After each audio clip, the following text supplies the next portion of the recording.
Welcome back student. In the last class we discussed about the mouth. हमने mouth के बारे में थोड़ी बहुत इंफॉर्मेशन कलेक्ट करी थी. नाउ नेक्स्ट हेडिंग डालते हैं बक्कोफेरेंजियल कैविटी.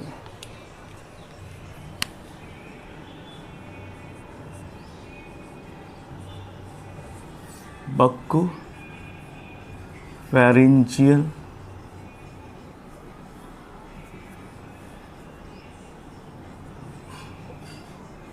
कैविटी.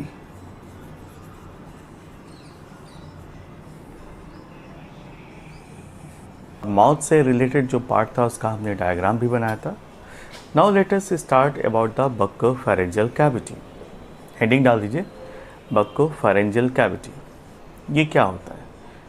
बक्कोफेरेंजियल जो कैविटी होती है वो बनी होती है स्क्वामस स्ट्रेटिफाइड एपिथेलियल सेल से आगे की तरफ एंटीरियर पार्ट, और इसका जो पोस्टीरियर पार्ट होता है वो बना होता है कॉलमनर एपिथेलियल सेल्स का. Right. The pharynx is a vertical canal beyond the soft plate. जो फेरिंग्स होता है वो वर्टिकल कैनाल लाइक स्ट्रक्चर होता है जो सॉफ्ट पैलेट के पीछे पाया जाता है. The food and air passes across the pharynx. ठीक है, तो फूड और एयर का जो कॉमन पैसेज होता है उसी को हम कहते हैं pharynx.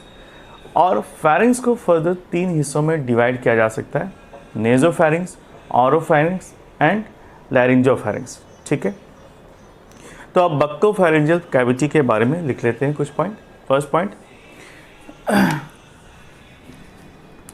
Point, it includes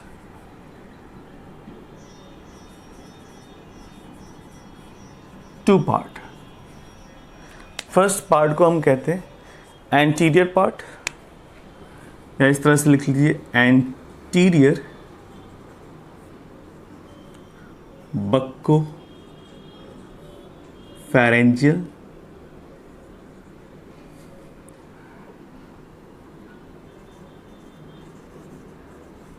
part. और दूसरा हो गया पोस्टीरियर बक्कोफेरेंजियल पार्ट. तो 2 पार्ट में डिवाइड होता है, anterior and posterior. Okay, and the anterior part is made up of stratified squamous epithelial cell. ये इंपॉर्टेंट है. ये किसके बने होते हैं? Squamous stratified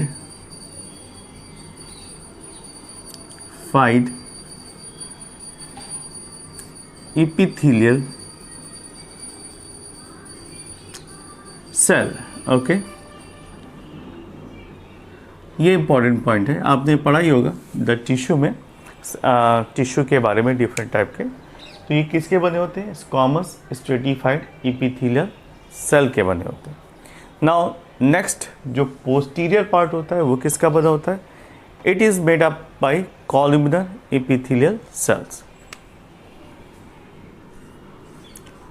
columnar epithelial cells.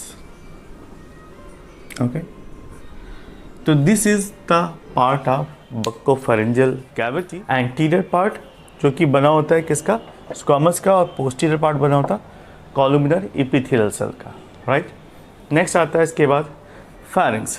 Pharynx is a vertical canal beyond the soft palette. लिख लेते हैं फेरिंग्स.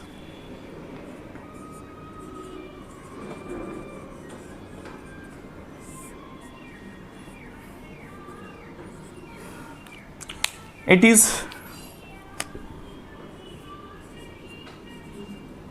long tube-like structure या tubular, long tubular structure found behind the soft palate. Okay, जो हमारा सॉफ्ट पैलेट है इसके जस्ट पीछे पाया जाता है पाइप जिसको हम फेरिंक्स कहते हैं, और इस फेरिंक्स से दोनों ही चीज़ों का मूवमेंट होता है, वाटर का भी, फूड मटेरियल का भी और गैसेस का भी। Nasopharynx, oropharynx and third known as laryngopharynx.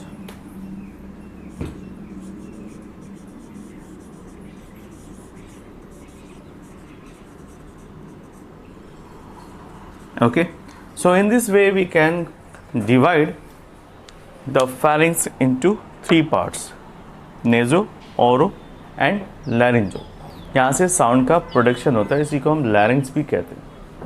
Now look at the main structure of the buccopharyngeal cavity. Buccopharyngeal cavity के कुछ मेन जो फीचर्स होते हैं या स्ट्रक्चर्स होते हैं उनकी स्टडी करते हैं।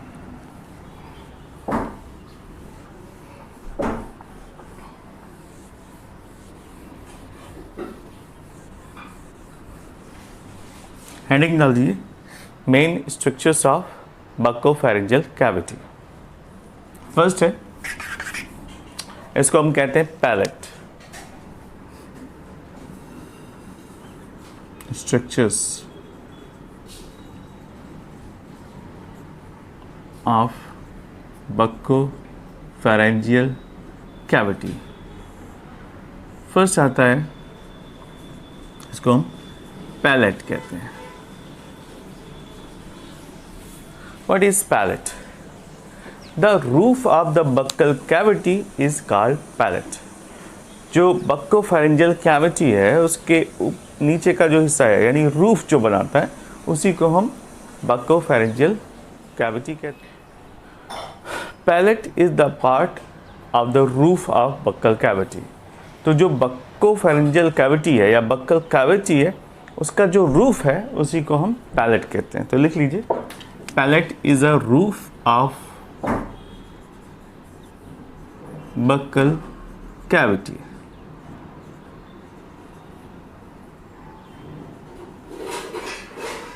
Okay, next point, the palate is distinguished by the three regions. जो पैलेट है उसको हम तीन रीजन से आइडेंटिफाई कर सकते हैं, डिस्टिंग्विश कर सकते हैं। पहला है हार्ड पैलेट, दूसरा है सॉफ्ट पैलेट और तीसरा कहलाता है वेलम या वल्वा। ठीक है, तो पैलेट को फर्दर हम तीन हिस्सों में डिवाइड कर सकते हैं। Can be divide into three parts. First इस तरह से बना लेते हैं, डिवीजन कर लिया। फर्स्ट आता है जिसको हम कहते हैं हार्ड पैलेट। Hard palate. दूसरा आता है इसके बाद just soft palate. Soft palate.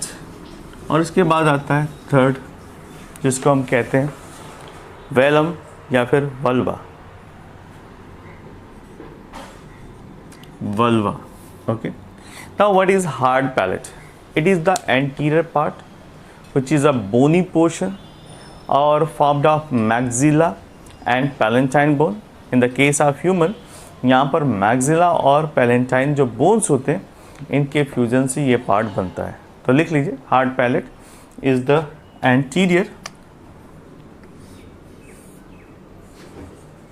Anterior part. क्योंकि ये हार्ड है, क्यों? बिकॉज यहाँ पर मैक्सिला और पैलेंटाइन बोन के फ्यूजन से बनता है। मेड अप ऑफ मैक्सिला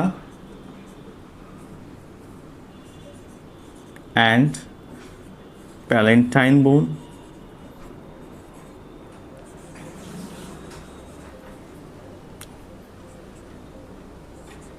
ठीक है, नेक्स्ट पॉइंट,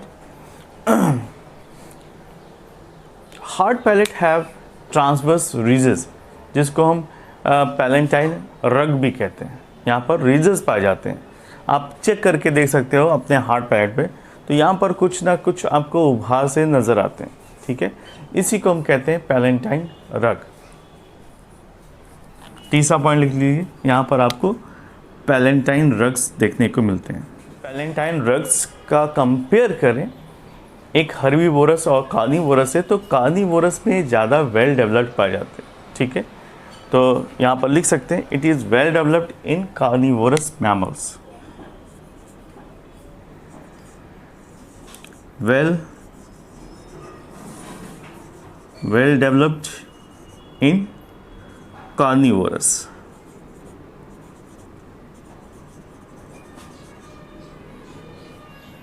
समझ रहे हैं ना कार्निवोरस में क्यों वेल डेवलप होता है? Because they depends on the meat and bones. तो यहाँ पर जो हार्ड पैलेट है वो कंपेरेटिवली ज़्यादा फर्म हो जाता है, मजबूत हो जाता है, जो रिजेस हैं वो ज़्यादा हार्ड हो जाते हैं, जिससे ग्रिपिंग पावर बढ़ जाती है। Right, now look at the soft palette. The soft palette is the posterior soft part which is made up of connective tissue and muscles. देख लीजिए,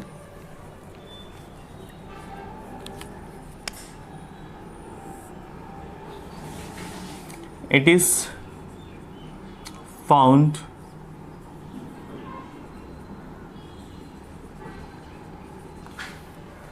just behind the hard palate।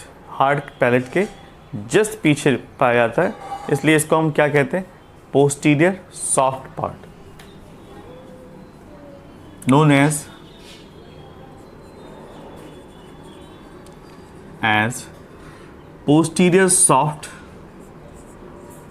posterior soft plate या part। ठीक है, now next point, it is made up of connective tissue and muscles. It is made up of tissue and muscles। Okay, ये किसके बने होते हैं? मसल्स और connective tissue से मिलकर बना होता है। उसके बाद आता है third, vulva. Vulva is the posterior most part of the soft palate. इसमें लिख लीजिए, vulva is the posterior most part of the soft palate. तो लिख लीजिए, it is the first point, it is the posterior most part of the posterior post part of the soft palate। okay, soft palate। next point, which hangs in the region of the pharynx। ये actually जो pharynx का reason होता है वहाँ पर hang होते रहते हैं, लटकते से रहते हैं। अगर आपने कफ का एडवर्टीजमेंट देखा हो, कफ सिरप का या फिर विक्स का टैबलेट का, तो आपने देखा होगा कि जब माउथ ओपन किया जाता है तो यहाँ पर सेमी राउंडेड स्ट्रक्चर इस तरह से हैंग करता रहता है, जस्ट लाइक दैट। ये वाला हिस्सा, तो इसी को हम क्या कहते हैं? वल्वा कहते हैं। You can check in your mouth, open कीजिए और बीच में ये हैंग करता हुआ एक स्ट्रक्चर दिखाई पड़ता है, इसी को हम वल्वा कहते हैं। ठीक है, तो ये लिख लीजिए, it hangs in the region of pharynx. Okay,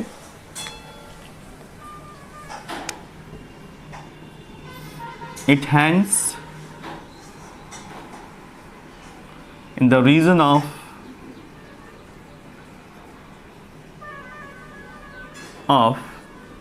pharynx। okay, next point, what it works actually, इसका function क्या है? it encloses the internal nostril during deglutination। ठीक है, जब भी कोई चीज़ हम इनगल्फ कर रहे होते हैं तो इंटरनल नॉस्ट्रल को ये क्लोज कर देता है। ठीक है, लिख लीजिए, इट इनक्लोजेस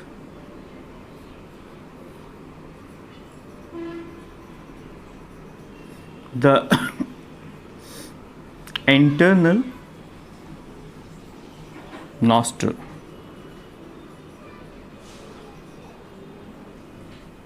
ओके तो इसका फंक्शन क्या है कि इंटरनल नॉस्ट्रल को क्लोज कर लेता है ड्यूरिंग डीग्लूटिनेशन.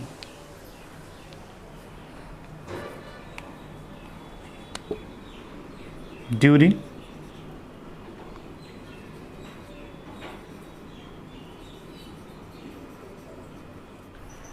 सो यहाँ से समझा जा सकता है कि जब हम कोई चीज़ इनगल्फ करते हैं, इनटेक करते हैं एज अ फूड, तो जो वल्बा पोर्शन होता है वो हमारे इंटरनल नॉस्ट्रल को बंद कर देता है. और इसका फ़ायदा क्या होता है कि जो हमारे इंटरनल नॉस्ट्रल है वो एयर पैसेज के लिए बनी होती है. तो एयर पैसेज में कोई भी फूड प्रोडक्ट या सॉलिड ऑब्जेक्ट नहीं जा सकता. That is the function of vulva. Now next heading डाल दीजिए पैलाटाइन ग्लैंड्स. यहाँ पर कौन कौन सी ग्लैंड्स पाई जाती. नेक्स्ट हेडिंग डाल दीजिए palatine gland.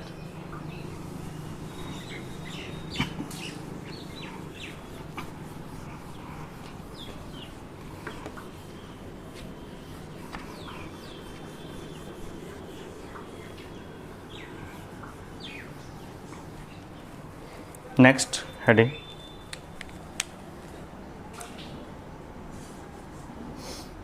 Palatine gland. Okay यहाँ पर बेसिकली कौन कौन सी ग्लैंड्स पाई जाती हैं. यहाँ पर बेसिकली म्यूकस ग्लैंड ही पाई जाती है और इनकी संख्या न्यूमरस होती है. तो most of the areas was covered by the mucus gland and it is chiefly present in the soft palate. Soft palate region में ये ज़्यादा पाए जाते हैं and they secrete mucus for the lubrication purposes. ठीक है तो यहाँ पर लिख लीजिए mucus gland,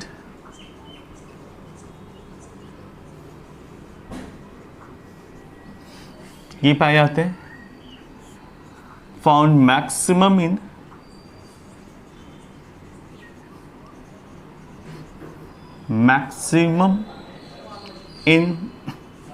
soft palate area.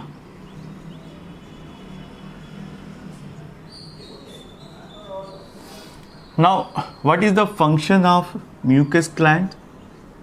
ये क्या करते हैं वाटरी लिक्विड का सिक्रीशन करते हैं और इसकी वजह से जो बकोफेरेंजियल कैविटी है उसमें ल्यूब्रिकेशन प्रोसेस चलती रहती है. तो it lubricates. Mucus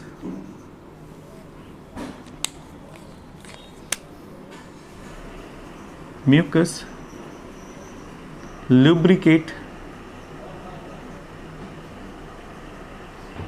the area.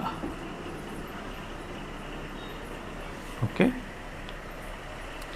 Next heading डाल दिए naso palatine duct. Naso palatine duct.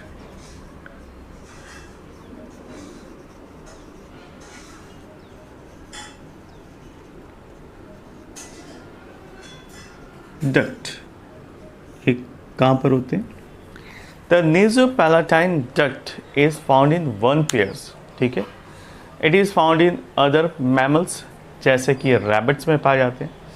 ठीक है ये क्या करते हैं ये एक्सटेंड करते हैं नेजल पैसेज को टू द बक्कल पैसेज. ठीक है तो it is extend from the nasal passage to the buccal passage and it contains Jacobson organ which is concern with the olfactory.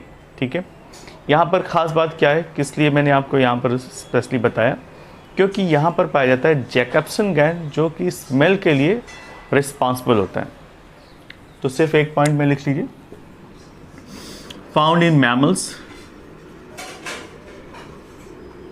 Mammals example rabbit. Second point it contains Jacobson organ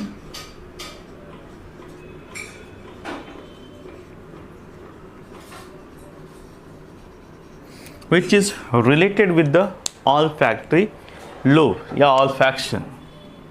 related with the olfaction.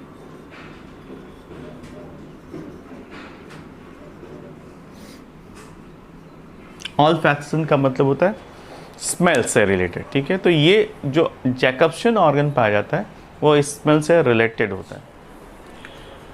नेज़ोपैलाइन के बाद आता है next बेब्रेसी।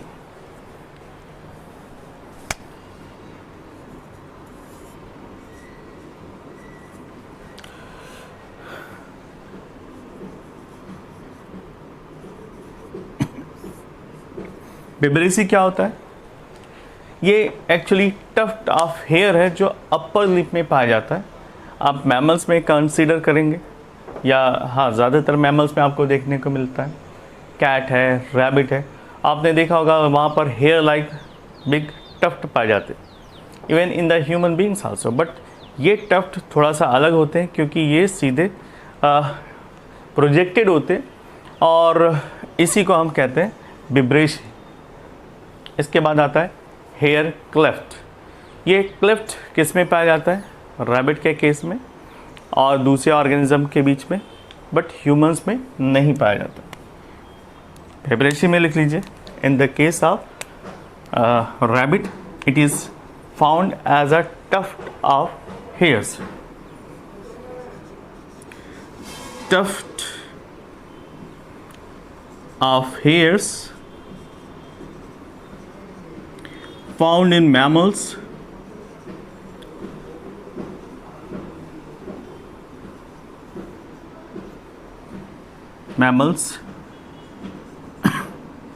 like a rabbit rabbit के case में दिखाई पड़ता है। Next hare cleft.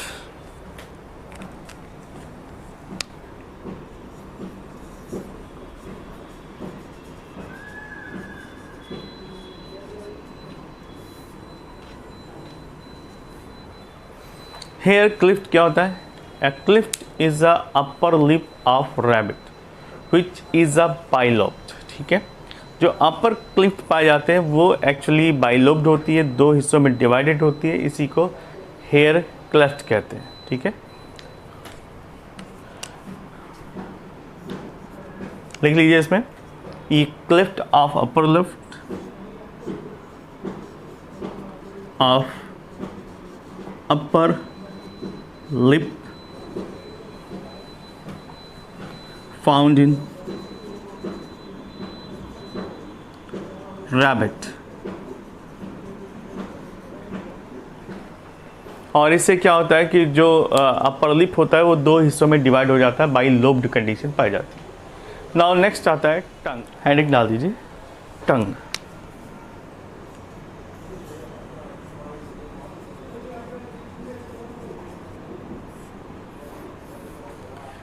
टंग, इसी को हम लिंग्वी भी कहते हैं, ठीक है। जो हमारी टंग होती है वो एक्टोडर्मल इन ओरिजिन हो पाई जाती है। ये हाईली मैस्कुलर होते हैं और मीजोडर्मल सेल्स यहाँ पर मौजूद होते हैं। ये प्रोट्यूसिबल होती है, यानी हम टंग को बाहर निकाल सकते हैं, ठीक है। और किसके बाहर निकाल सकते हैं? इसको हम कहते हैं बक्कोफेरेंजियल कैविटी, और कैविटी से टंग को बाहर निकालने की क्षमता पाई जाती है, इसी को हम कहते हैं protrusible tongue. And the cells which is found in the buccopharyngeal cavity is made up of stratified squamous epithelial cell, जो मैंने आपको पहले ही बता रखा है। तो लिख लेते हैं टंग के बारे में। It is ectodermal in origin.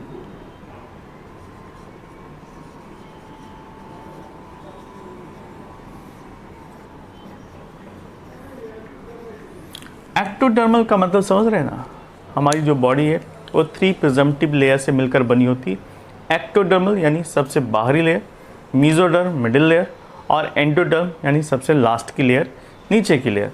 तो ये किसकी बनी होती है हमारी टंग? एक्टोडर्मल इन ओरिजिन होती है, इसे हम लिंग्वी भी कहते हैं। ब्रैकेट में लिख लीजिए, टंग को लिंग्वी भी कहते हैं, GUE। Okay, next point, the upper surface of the tongue has small projections which is known as papillae. जो टंग पाया जाता है उसके ऊपर छोटे छोटे उभार से नज़र आते हैं। आप अपने टंग को मिरर में ध्यान से देखिए तो आपको दिखाई पड़ेगा कि ये स्मूथ सरफेस नहीं है, इसमें उभार और गर्द यानी अनइवन सरफेस पाया जाता है, जिसको हम क्या कहते हैं, इसी को हम कहते हैं प्रोजेक्शंस, और इसका नाम देते हैं papillae. Okay, so I am going to draw a diagram of tongue by which you do understand different kind of papillae which is found in the form of taste bud। taste bud के form में जो different type के पैपिलीज हैं वो आप समझ सकोगे diagram के थ्रू। तो डायग्राम मैं बनाने जा रहा हूँ, please follow. So follow the diagram. This is the structure of diagram which I am drawing over here। ये ह्यूमन टंग का डायग्राम है। लुक एट द प्रोट्यूसिबल पार्ट, जो बाहर की तरफ निकला हुआ दिख रहा है, ये रियल टंग है।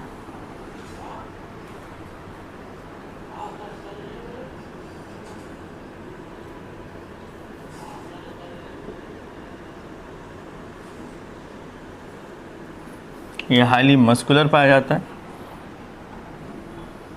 You can see the ridges।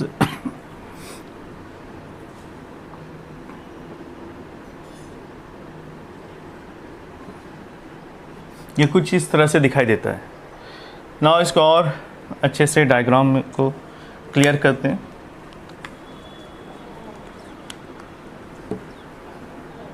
This is another part which is found inside। Okay,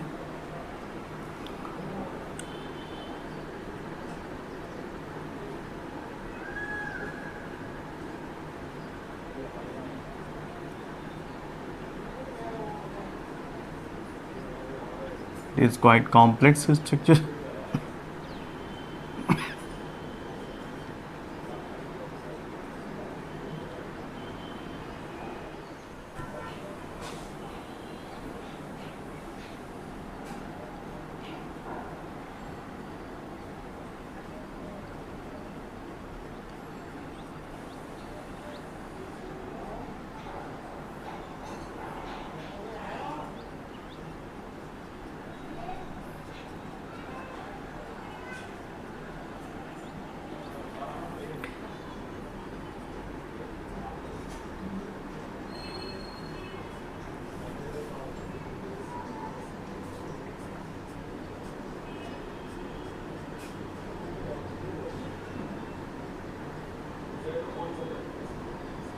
Okay, so this structure is known as epiglottis।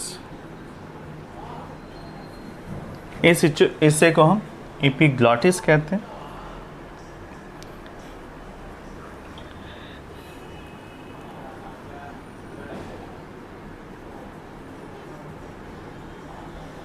Next, इस हिस्से को हम कहते हैं palatine tonsils.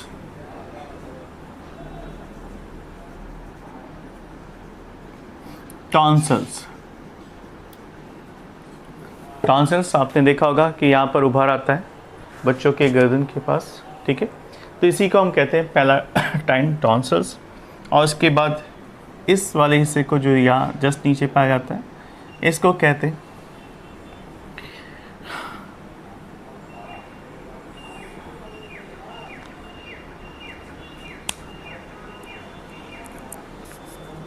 Lingual tonsils.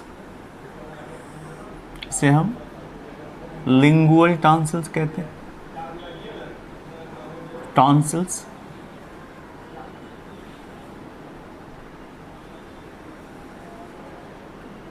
Okay. Then after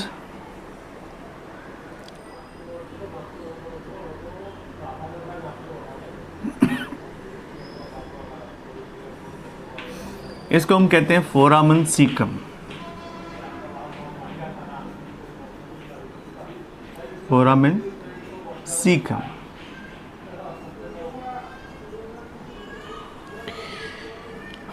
इस middle part को हम कहते हैं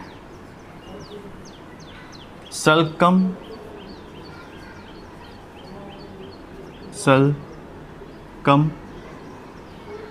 टर्मिनेलिस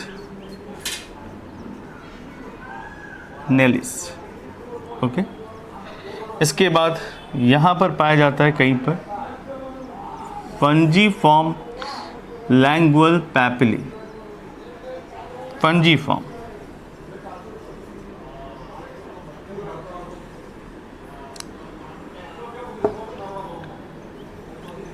lingual papilli.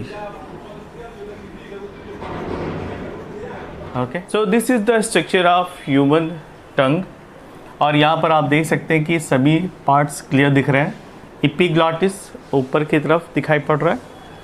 Then after lingual tonsils और साइड में पैलाटाइन टॉन्सिल्स पाए जाते हैं।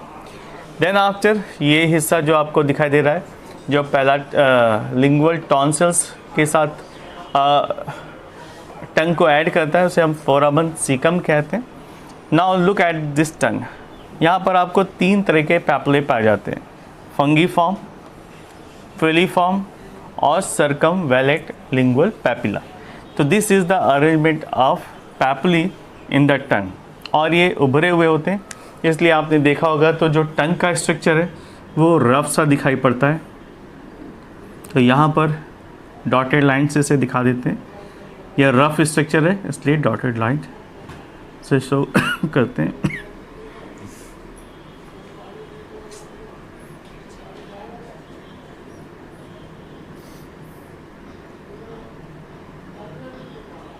Okay, so you do understand how the arrangement of papilla in the tongue region.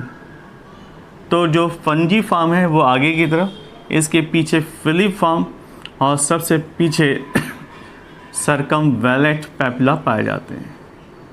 This is the arrangement of papilla in the human tongue. ये producible होती है, इसलिए देखो इसे बाहर भी निकाला जा सकता है, माउथ या बक्कल कैविटी या माउथ से बाहर भी थोड़ा बहुत निकाला जा सकता है। ये पूरी तरह से मस्कुलर होती है, इसमें कोई भी बोनी स्ट्रक्चर नहीं पाया जाता। This is the arrangement of papilla. इसको हमने डॉटेड लाइन से शो कर दिया,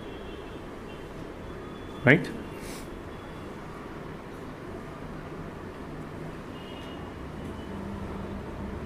लिख लीजिए फिगर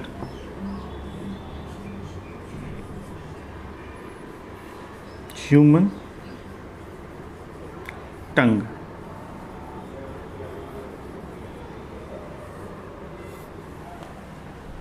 ओके